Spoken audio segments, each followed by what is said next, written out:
Event எனக்கு இவ்வளோ மோசமாகவும் நான் எதிர்பார்க்கவே இல்லை. இந்த கஸ்டமர் என்னை 5:30க்கெலாம் வர சொல்லிட்டாங்க. பட் கால் மெசேஜ் பண்ணுறேன், ரிப்ளை பண்ணவே இல்லை. ரொம்ப நேரமாக வெயிட் பண்ணிகிட்ருந்தேன். திடீர்னு அந்த கஸ்டமர் வந்து எனக்கு இன்விடேஷன் சென்ட் பண்ணி வச்சுருந்தாங்க ஒரு 4 டேஸ் முன்னாடி.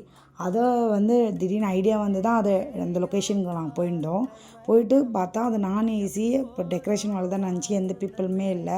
ஓகே அது வேலைக்கு ஆகாதுன்னு சொல்லிட்டு கார் உள்ள தான் வச்சு நான் ஃபைனலாக இந்த கேக்கை டெக்கரேஷன் பண்ணியிருந்தேன். நேம் கஸ்டமைசிங் கேட்டிருந்தாங்க.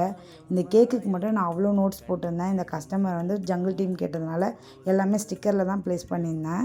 ஃபைனலி ஒரு 3 மணி நேரம் கழித்து அந்த கஸ்டமர் எனக்கு கால் பண்ணியிருந்தாங்க.